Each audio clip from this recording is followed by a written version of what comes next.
الحمد لله رب العالمين والعاقبة للمتقين والصلاة والسلام على أشرف الأنبياء وإمام المرسلين وعلى آله وأصحابه وأهل بيته أجمعين. أما بعد فأعوذ بالله من الشيطان الرجيم. بسم الله الرحمن الرحيم. الذين يتبعون الرسول النبي الأمي الذي يجدونه مكتوبا عندهم في التوراة والإنجيل يأمرهم بالمعروف وينهاهم عن المنكر ويحل لهم الطيبات ويحرم عليهم الخبائث ويضع عنهم إصرهم والأغلال التي كانت عليهم فالذين آمنوا به وعزروه ونصروه واتبعوا النور الذي أنزل معه أولئك هم المفلحون. وقال تعالى: ورفعنا لك ذكرك. وقال النبي صلى الله تعالى عليه وسلم: إنما أنا رحمة مهداة. سبحان ربك رب العزة عما يصفون وسلام على المرسلين والحمد لله رب العالمین. انتہائی قابل عزت، قابل احترام، ذی قدر و ذی وقار علماء کرام، ضلع بکھر کے اس علاقے نارووالا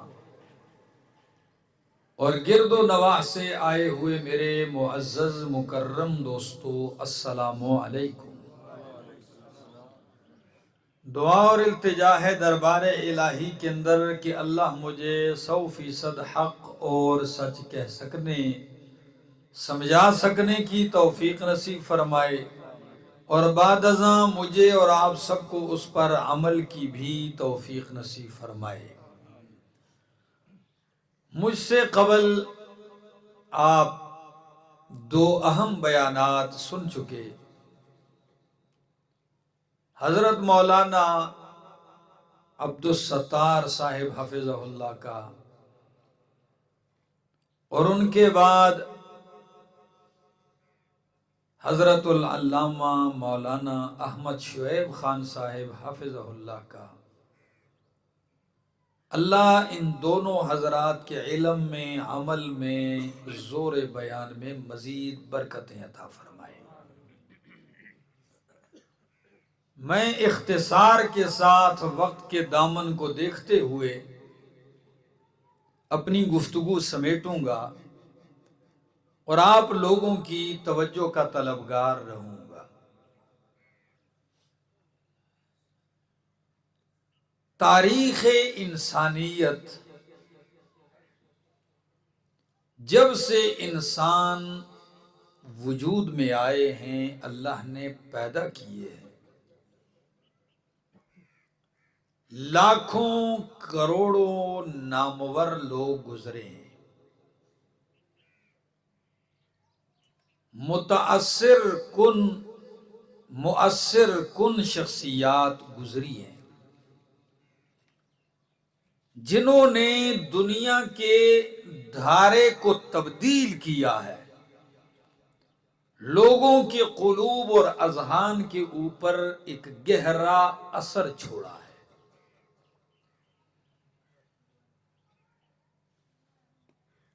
ان لاکھوں لوگوں میں نمایاں شخصیت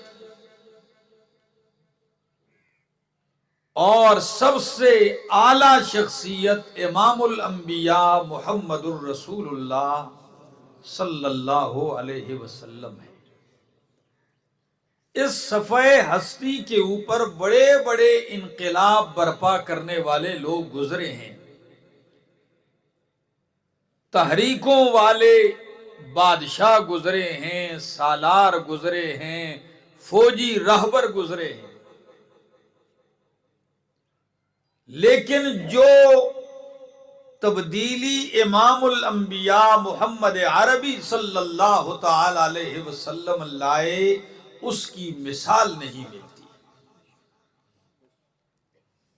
اور عجیب بات نارو والا کے لوگوں، عجیب بات، 1978 میں امریکہ کا ایک پروفیسر جو فلکیات کا ماہر ہے اور ڈاکٹر ہے، اس ڈاکٹر کی کتاب ہے، جس ڈاکٹر کا نام ہے، عیسائی ہے، وہ کتاب لکھی اس نے، نام اس کا ہے مائیکل ہارٹ۔ یہ اس عیسائی کا پروفیسر کا ڈاکٹر کا نام ہے مائیکل ہارٹ۔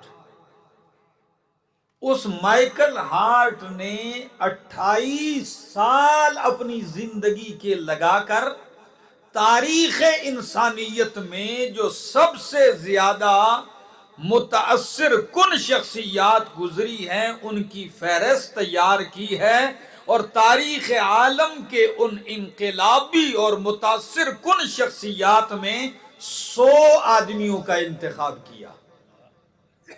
کتنے آدمیوں کا انتخاب کیا؟ انشاءاللہ میں بات کروں گا، آپ کے 14 طبق روشن ہوں گے۔ اس عیسائی پروفیسر ڈاکٹر مائیکل ہارٹ نے 100 شخصیات کے اوپر 28 سال ریسرچ کر کے یہ مقالہ لکھا، یہ کتاب لکھی، اور اس کتاب کا نام ہے The 100۔ 100 آدمی اس نے لکھے ہیں۔ اس 100 آدمیوں میں سے باوجود عیسائی ہونے کے 1978 کی اس کتاب میں اس نے پہلا نمبر دیا ہے محمد الرسول اللہ کو صلی اللہ علیہ وسلم، پہلا نام۔ کتاب آئی، اور آپ کو مزے کی بات بتاؤں، قربان جاؤں، دشمن ہے، غیر مسلم ہے، لیکن سچائی کے ساتھ لکھنے بیٹھا تو مجبور ہوا، انصاف کے ساتھ لکھنے بیٹھا تو مجبور ہوا کہ اس تاریخ عالم میں اگر پہلے نمبر کی کوئی ہستی ہے تو وہ صرف محمد ہے صلی اللہ علیہ وسلم۔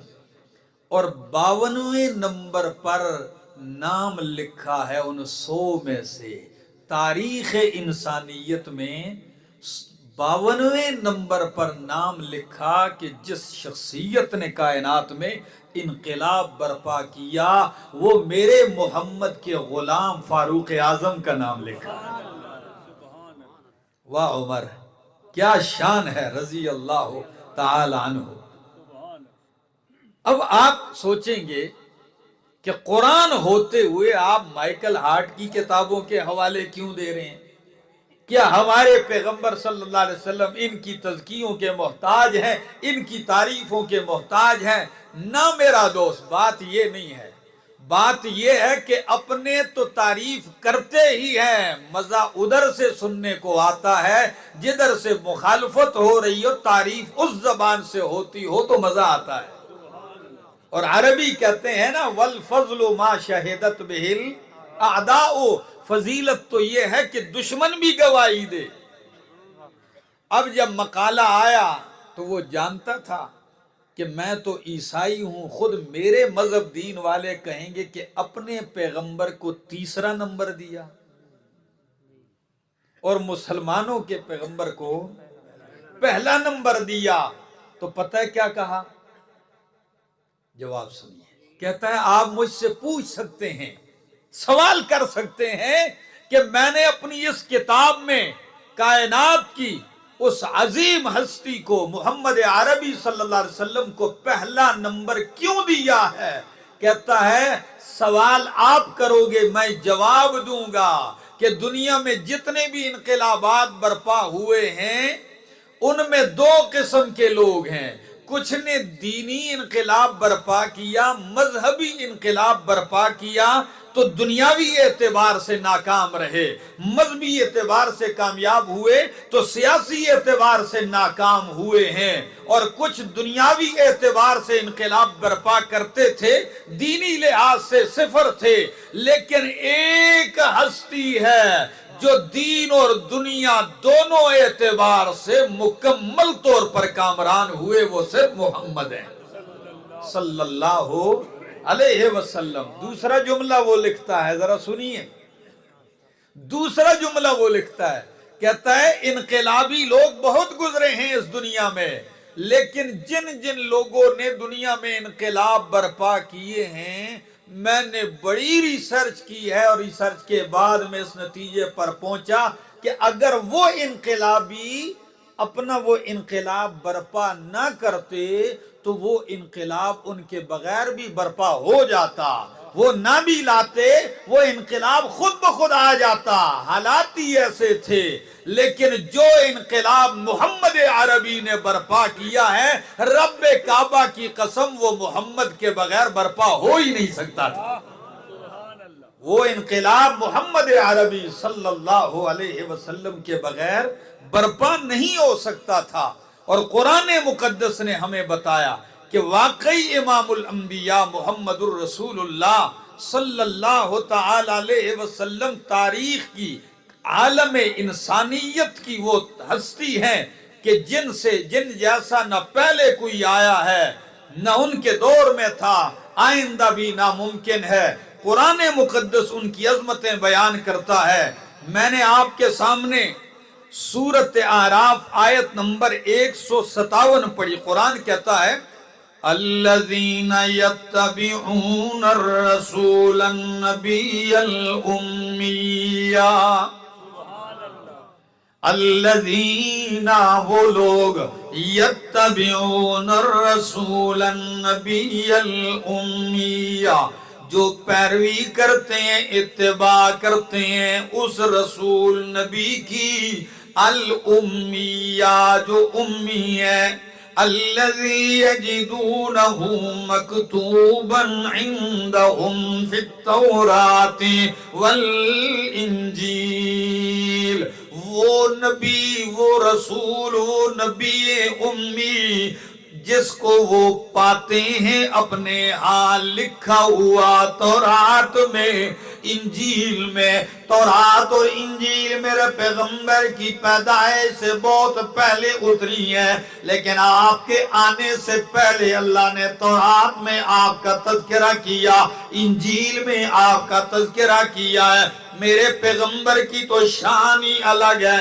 قرآن کہتا ہے محمد الرسول اللہ والذین معہ اشداء علی الکفار رحماء بینہم تراہم رکعا سجدا یبتغون فضلا من اللہ ورضوانا سیماہم فی وجوہہم من اثر السجود ذالک مثلہم فی التوراۃ ومثلہم فی الانجیل.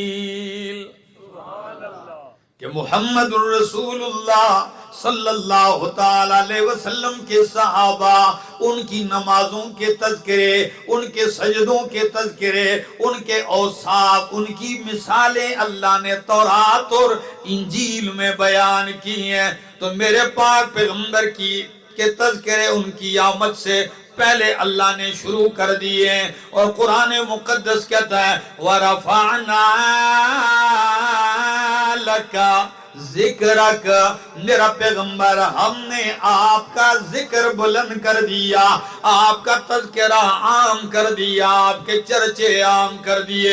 جہاں رب کے تذکرے ہو رہے ہیں وہاں میرے پاک پیغمبر صلی اللہ تعالی علیہ وسلم کے تذکرے ہوتے ہیں. اور حضرت حسان نے کیا ہی خوب کہا وَزَمَّ الْإِلَٰهُ اسْمَ النَّبِيِّ بِاسْمِهِ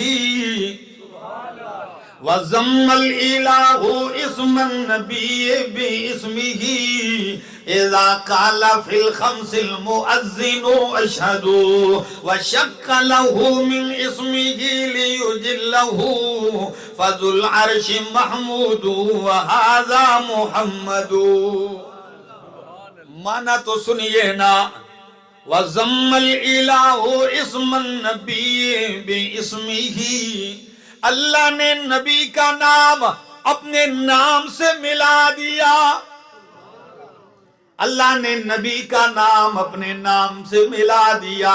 دلیل کیا دیتے ہیں؟ حضرت حسان کہتے ہیں اذا قال فی الخمس المؤذن اشہد، مؤذن دن میں 5 دفعہ اذان دیتا ہے تو جہاں اشہد اللہ الہ الا اللہ کہتا ہے ساتھ اشہد ان محمد رسول اللہ کہتا ہے کہ نہیں کہتا؟ اذان میں، تکبیر میں، کلمے میں، اقامت میں، نماز میں، جہاں جہاں رب کا تذکرہ ہے وہاں وہاں میرے پاک پیغمبر کا تذکرہ ہے. حضرت حسان تو یہ بھی کہتے ہیں وَشَقَّ لَهُ مِنْ اسْمِهِ لِيُجِلَّهُ، اللہ نے اپنے پیغمبر کا نام اپنے نام سے مشتق کر دیا. کیسے مشتق کر دیا؟ فَذُو الْعَرْشِ مَحْمُودُ وَهَذَا مُحَمَّدُ، عرش والا اللہ محمود ہے، فرش والا نبی محمد ہے صلی اللہ علیہ وسلم. تو آپ کی شان، آپ کی عظمت، آپ کے تذکرے اللہ نے کائنات میں جاری کر دیے. یقین کیجئے میرے سامنے اللہ کا قرآن کھلا ہے، سورت کا نام سورت توبہ ہے. اللہ کا قرآن کیا کہتا ہے؟ لَقَدْ جَاءَكُمْ رَسُولٌ مِّنْ أَنفُسِكُمْ، البتہ تحقیق کائنات والو آ چکے تمہارے پاس رسول، تنوین تعظیم کی ہے، شان والے، عظمت والے، تعظیم والے رسول آ چکے ہیں. اتنی شان والے رسول آ چکے ہیں جہاں قدم رکھتے ہیں اللہ فرماتے ہیں لا اقسم بہذا البلد. ان کے چہرے کا ذکر آتا ہے، قرآن کہتا ہے قد نرى تقلب وجهك في السماء. اللہ اکبر. ان کے سینے کا ذکر آتا ہے، قرآن کہتا ہے الم نشرح لك صدرک. اللہ اکبر. شان والے، عظمت والے پیغمبر آ چکے ہیں من انفسکم، لیکن کائنات والوں، انسانوں، جنوں میں سے نہیں آئے، فرشتوں میں سے نہیں آئے، نوری ناریوں میں سے نہیں آئے، بلکہ من انفسکم، تمہاری نفسوں یعنی تمہاری جن سے آئے ہیں، بشر بن کے آئے ہیں، بشر ہیں، تاکہ فخر سے بلند ہو جائے سر بشریت کا. من انفسکم، صفات کیا ہیں؟ کون سے اوصاف کے حامل پیغمبر ہیں؟ شان مصطفیٰ سنیے، فرمایا عزیز علیہ ما عنتم. اگر آپ ناراض نہیں تو کہہ دو سبحان اللہ. کچھ تو آپ بھی میرا ساتھ دو. عزیز علیہ ما عنتم. میں معنی کروں گا انشاءاللہ، بغیر معنی کے آیت نہیں پڑھوں گا. عزیز علیہ، بہت گراں گزرتی ہے میرے پیغمبر پر، ماں وہ باتیں، وہ چیزیں، عنتم جو تمہیں مشقت میں ڈال دیتی ہے. محبت کی انتہا نہیں ہے میرا دوست. جو چیز امت تمہیں تکلیف میں ڈالتی ہے وہ میرے پیغمبر پہ بہت گراں گزرتی ہے.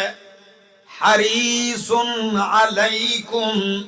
انشاءاللہ میں ایک ایک جملے کو کھولوں گا مثالوں سے. حریص علیکم، میرا پیغمبر حریص علیکم، او امت کے لوگوں بہت حریص ہیں تمہاری بھلائی کے، تمہاری خیر خواہی کے، تمہاری اچھائی کے بہت حریص ہیں. ان کو ہر وقت یہی حرص دامن گیر ہوتی ہے کہ میری امت کا بھلا کس میں ہوگا، میری امت کی بہتری کس میں ہوگی، میری امت کی اچھائی کس میں ہوگی.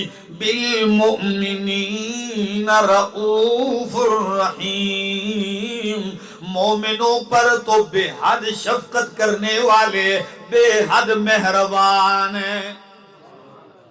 اب آیت کی شروع سے آتا ہوں پھر. فرمایا عزیز علیہ ما عنتم. واہ میرا اللہ، لوگ اگر کہہ دیں کہ فلاں کو آپ کی تکلیف ناگوار گزرتی ہے. احمد جمشید خان کو بہت دکھ ہوتا ہے کہ نارووال والے کے لوگوں کو تکلیف پہنچے. آپ کو کوئی کہے تو آپ کہہ سکتے ہیں کوئی پتہ نہیں حقیقت ہے یا ویسے ہی بناوٹی ہو جی. لیکن یہاں بات عام لوگوں کی نہیں، بات ہو رہی ہے امام کائنات کی، اور کرنے والا وہ ذات ہے جو دلوں کے راز جانتا ہے. فرمایا عزیز علیہ ما عنتم، بہت گراں گزرتی ہے میرے پیغمبر پر وہ باتیں، وہ چیزیں، وہ اعمال جو تمہیں مشقت میں ڈالے. کیا مطلب ہے؟ خود تین دن کی بھوکا رہنے کو برداشت کر لیتے ہیں، لیکن تمہاری بھوک برداشت نہیں کرتے. خود تو ساری رات قیام کرتے برداشت کر لیتے ہیں، لیکن بات امت کی آئی تو تراویح کی نماز صرف 3 راتیں پڑھائیں. کتنی راتیں؟ چوتھی رات لوگ انتظار میں ہیں، آپ نہیں نکلے. بخاری کی حدیث ہے. صحابہ کرام پوچھتے ہیں اللہ کے پیغمبر صلی اللہ تعالی علیہ وسلم 3 دن بڑا لطف آیا، آپ کی امامت میں نماز تراویح پڑھی، چوتھی رات آپ نہیں آئے، انتظار کرتے رہے. فرمایا اس لیے نہیں آیا کہ کہیں تم پہ فرض نہ ہو جائے. کیا نہ ہو جائے؟ اللہ اکبر. جو تمہیں مشقت میں ڈالے میرے پیغمبر پہ کیا گزرتی ہے؟ گراں گزرتی ہے. اگر فرض ہو جاتی 3 دن بندہ بیمار ہوتا تو پھر چوتھے دن کتنی پڑھنی پڑتی؟ 60 رکعتیں جی. فرمایا فرض نہ ہو جائے، اتنی تکلیف بھی انہیں گوارا نہیں تمہاری. ذرا میں آگے بڑھتا ہوں. بخاری مسلم کی ایک اور حدیث پڑھنے لگا ہوں. نبی اکرم صلی اللہ تعالی علیہ وسلم معراج کی رات گئے، آسمانوں پر گئے کہ نہیں گئے؟ ہم قرآن مانتے ہیں، اللہ کا قرآن کہتا ہے سبحان الذی اسرا بعبده لیلا من المسجد الحرام الى المسجد الاقصى. پاک ہے وہ ذات جو راتوں رات لے گئی اپنے بندے کو مسجد حرام سے مسجد اقصی تک. یہ قرآن نے بتایا. اور مسجد اقصی سے آسمانوں تک یہ میرے پیغمبر نے بتایا. حدیث میں آیا آپ معراج کی رات آسمانوں پہ گئے, آپ نے رب کی بارگاہ میں تحفے پیش کیے. کیا پیش کیے؟ وہ تحفے کیا ہیں؟ اللہ کے سامنے عاجزی کے تحفے پیش کیے کہ اللہ میں زمین فرش سے آسمان کی بلندی تک آ گیا ہوں, لیکن اللہ غرور اب بھی میرے لائق نہیں, تکبر اب بھی میرے لائق نہیں, بڑائی اب بھی میرے لائق نہیں. اللہ التحیات للہ, اللہ میری عاجزی, میری عبادت, میری نیازمندی, میری تواضع تیرے لیے ہے. التحیات للہ, اللہ میری قولی عبادتیں تیرے لیے ہیں. والصلوات, میری بدنی عبادتیں اللہ تیرے لیے. والطیبات, اللہ میری مالی عبادتیں تیرے لیے. اللہ کی بارگاہ میں تحفے پیش کیے. اللہ نے نبی کو بھی تحفے سلاموں کے دیے. السلام علیکہ ایھا النبی ورحمۃ اللہ وبرکاتہ. تین تحفے آپ کے تو تین مجھ سے لے لیجئے. میرا پیغمبر, میری سلامتی آپ پر, میری رحمتیں آپ پر, میری برکتیں آپ پر. برکتوں کی برسات کر دی.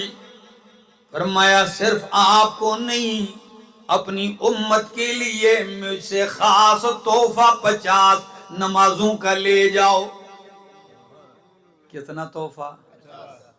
نارو والا تو منظور ہے کہ کوئی نہ. یہ وہ تحفہ ہے نماز والا جو اللہ نے فرش پہ نہیں, آسمانوں پہ بلا کے وہاں عطا کیا ہے. باقی تحفے نیچے ملے, نماز وہاں عطا کی, اسپیشل خاص تحفہ ہے. اچھا, اور یہ اتنا خاص ہے, جتنا خاص ہے لوگ اتنے ہی اس سے غافل ہیں.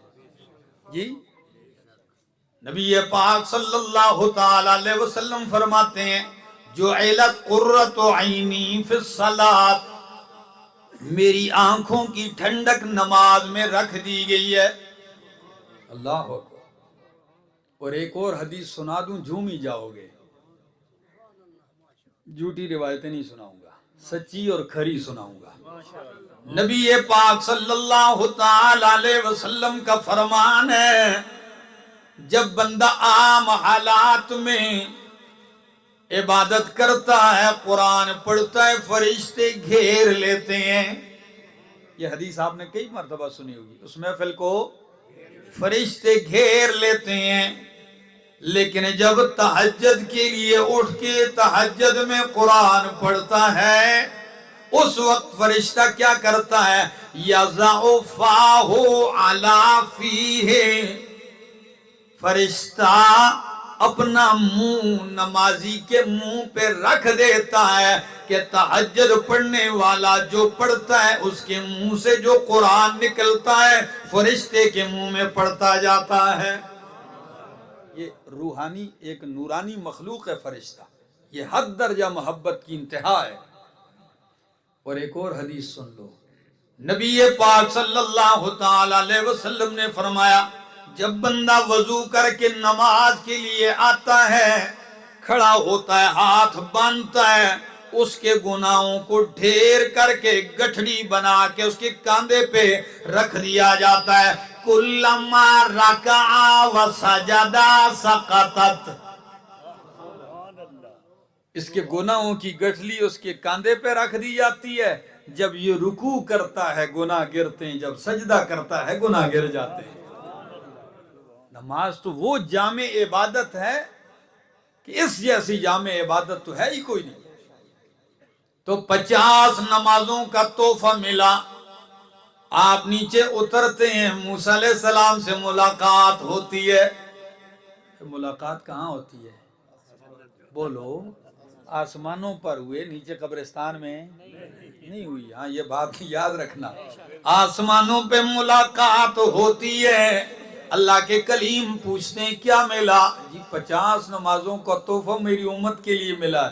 اللہ کے کلیم عرض کرنے لگے یا رسول اللہ صلی اللہ علیہ وسلم، میری امت حالانکہ جسوں میں طاقتور تھی وہ نہیں پڑھ سکی، آپ کی امت تو کمزور ہے، جسامت کے لحاظ سے تو ان میں بہت کمزوری ہوگی، تو جائیے اس تحفے میں ذرا تخفیف کروا لیجیے تاکہ بوجھ ہلکا ہو جائے.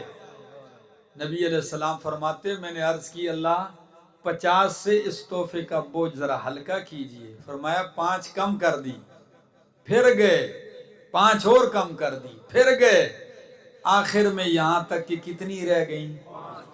5 رہ گئی. جملہ کہوں گا پھر کہہ دینا سبحان اللہ، سمجھ میں اگر بات آ گئی. جب 50 سے 5 تک آئے تو کتنی دفعہ گئے ہوں گے؟ بولو 9 پنجے 45. اچھا تو جب 9 دفعہ گئے تو پھر میں کہتا ہوں جہاں کوئی نہیں جا سکا وہاں میرا محمد 9 دفعہ گیا ہے. 9 دفعہ. اچھا جب 5 رہ گئیں، موسیٰ علیہ السلام نے فرمایا اس میں بھی کیا کروا دیں؟ نارو والا کے لوگ کہیں گے ایک پھیرا اور لگ جاندہ تھے 85 آ جائے. ہاں ایک پھیرا اور لگ جاتا. نہ میرا دوست ذرا سنیے، نبی علیہ السلام نے فرمایا بس اب مجھے حیا آتی ہے، اب مجھے حیا آتی ہے، یہی کافی ہے. آپ آتے ہیں میرے رب کی اس امت سے محبت دیکھ لیجئے. فرمایا میرا پاک پیغمبر صلی اللہ تعالی علیہ وسلم سن لیجئے، میں نے 50 نمازوں کا تحفہ دیا، آپ کی درخواست پہ 5 رہ گئی، کم کر دیا. جا کے امت کو یہ اعلان سنا دیجئے میرے کاغذوں میں تبدیلی نہیں آتی، تم 5 پڑھتے رہو میں 50 لکھتا جاؤں گا. من جاء بالحسنۃ فلہ عشر امثالہا. آپ 5 پڑھو لیکن 5 کا جو حشر ہم نے کیا ہوا ہے وہ آپ کے سامنے ہے. 5 نمازوں کا جو حشر اس وقت ہم کر چکے ہیں وہ آپ کے سامنے ہے. دکھ اور افسوس کی بات ہے. کہتے ہیں ہمیں فرصت نہیں. میرا دوست کام سے کہو میں نے نماز پڑھنی ہے، کام سے کہو مجھے فرصت نہیں ہے نماز پڑھنی ہے.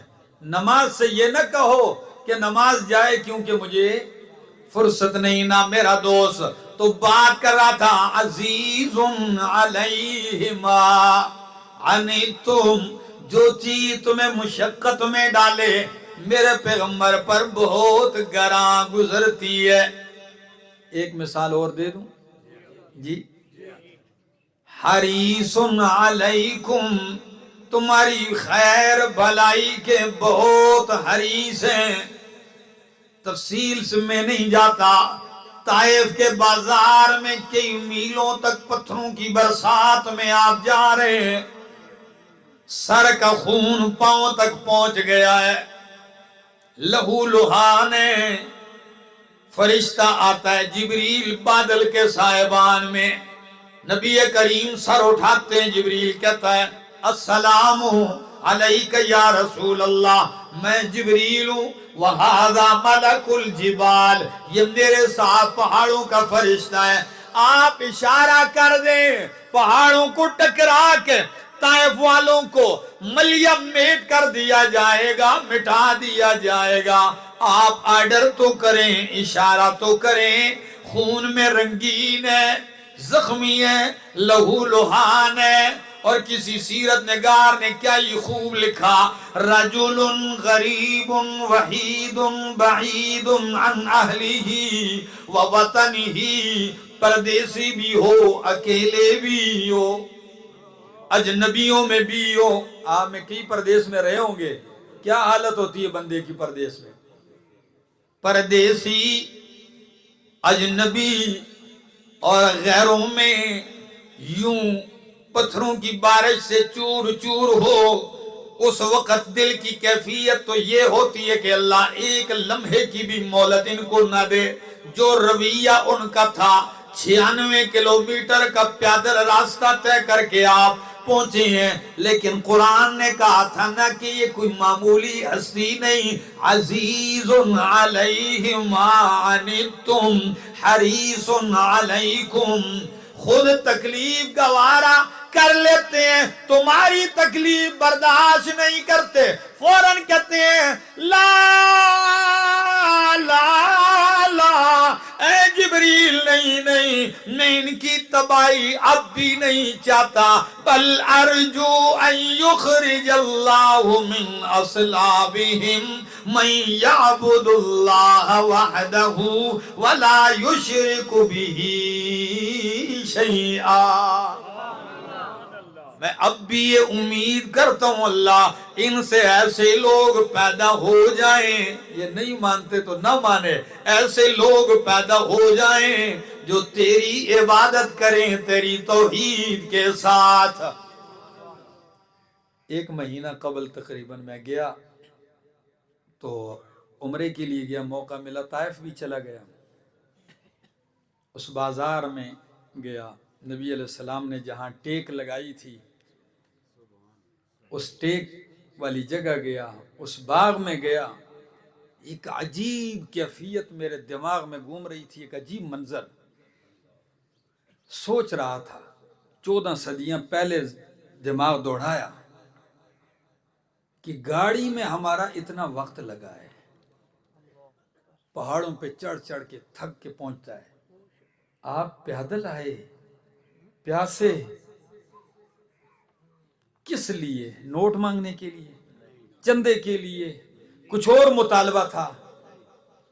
صرف ان کی جھولی میں خیر ڈالنے کے لیے کہ ہدایت پا جائیں۔ اور اس دنیا کا قانون ہے کہ جو ان کی خیر چاہتا ہے یہ انہی کو مارتے ہیں۔ کسی نے مرغے سے کہا تیرا قصور کیوے، جی کہ لوگ آپ کو سیخوں پہ لگا کے تکا بوٹی بناتے ہیں، کہا اور تو کوئی قصور نہیں، سویرے اٹھ کے لوگاں جگانا ہوا، سویرے اٹھ کے سوئی ہوئی قوم کو جگاتا ہوں، اس سوئی ہوئی قوم کو جو جگاتا ہے یہ اسی کو مارنے لگتی ہے۔ علامہ اقبال نے کہا نا، ہر درد مند دل کو، ہر درد مند دل کو رونا میرا رلا دے، ہر درد مند دل کو رونا میرا رلا دے، بے ہوش جو پڑے ہیں شاید انہیں جگا دے۔ ہو سکتا ہے میرے رونے سے کوئی سوئی ہوئی قوم جاگ اٹھے، جاگ جائیں یہ قوم، تو قوم نے پتھر مارے، لیکن آپ نے قرآن کی اس آیت کے مطابق عزیز علیہ ما عنتم حریص علیکم بالمؤمنین رؤوف الرحیم۔ ایک طائف کے ایک بندے کو میں نے کہا شکر کرو، تسی شکر سب نو کرنا چاہیے، تسی زیادہ کرو۔ وہ کیوں؟ میں نے کہا تو ساڑھے وڈیاں نے جو کیتا نا، تو اگر آپ صلی اللہ علیہ وسلم اس وقت کہہ دیتے اللہ، تو کچھ بھی نہ رہتا۔ تو یہ بات سنی، کہتا یہ آپ نے ٹھیک کہا ہے۔ میں نے کہا یہ احسان ہے، لہو لہان ہو کے بھی کہا اللہ یہ نہیں مانتے ان کی نسلیں کیا ہو جائیں، آج انہی کی نسلوں کو اللہ نے موحد بنایا ہوا ہے، شرک کا نام و نشان نہیں ہے۔